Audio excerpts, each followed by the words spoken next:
After having selected the stairs architectural object from the drawing menu, we can then access the stairs editor.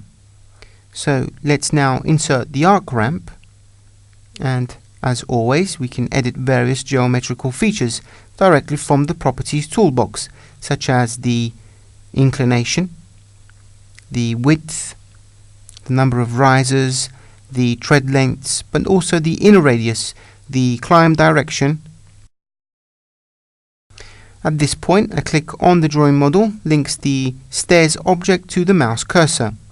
With the F5 or F6 function key, we can move the insert point along the perimeter of the ramp object, and with the F7 or F8 rotate it at 90-degree steps.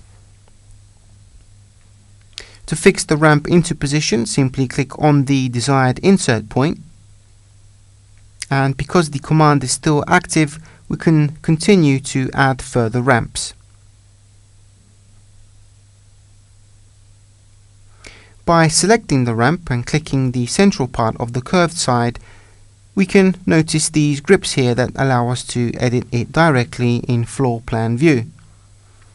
Using the blue grips, we can edit its shape freely, and selecting the triangular grip, we can easily extend the points along a predetermined direction, which is the bisector for the center point and the circumference for the lateral points.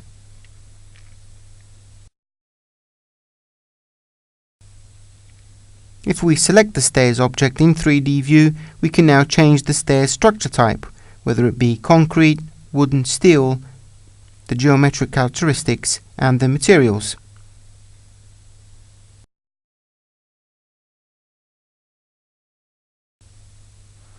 Completed the modeling phase, we can now click on Finish to exit the editor.